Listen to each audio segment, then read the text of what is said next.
मास्तर, काही झालं तर तुम्ही इथून हलायचं नाही. चित्रा मारायला टेकली तरी. पण बाबा, आज भयो पूर्ण ताकद लावणार आहे. पण माझ्यावर विश्वास ठेवा, चित्रा इथून सुखरूप परत येणार आहे.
तुला हे घर सोडून जावं लागेल बयो.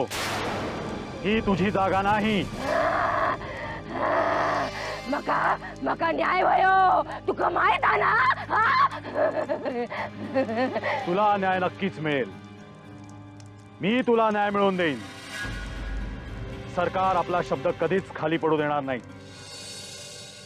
ते तुला भेटायला येईपर्यंत तुला जावंच लागेल.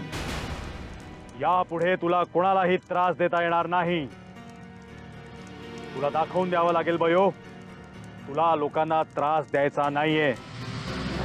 जा जा, सोड त्या मुलीला. तुम्ही बघा नाही विसरणार. जोपर्यंत जिवंत आहे तोपर्यंत मी तुला न्याय मिळवून देण्याचा प्रयत्न करीन. जा. तुला ज्या व्यक्तीचा बदला घ्यायचा आहे त्या व्यक्तीचा बदला घ्यायला तू जाऊ शकतेस. जा.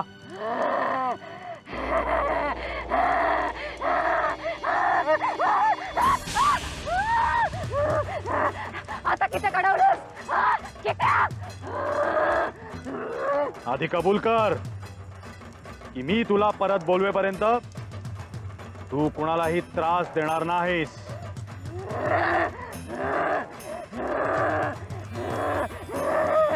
कबूल. कबूल.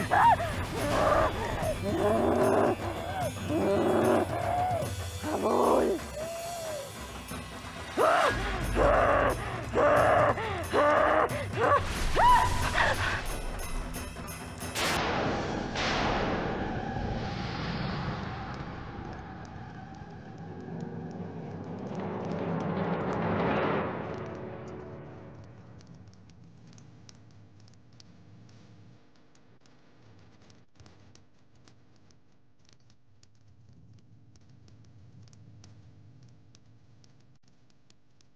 क्या बयो गेली. तुमची मुलगी मोकळी झाली. माझी नात आहे ती. हिचे आई वडील? तिचे आई वडील तिच्या लहानपणीच गेली. पुन्हा असं काही होणार नाही ना? काळजी करू नका. तुमच्या नातीमध्ये खूप ताकद आहे. बयोला सहन करणं सोपं नव्हतं. तासाभरात पूर्वीसारखी होईल ती.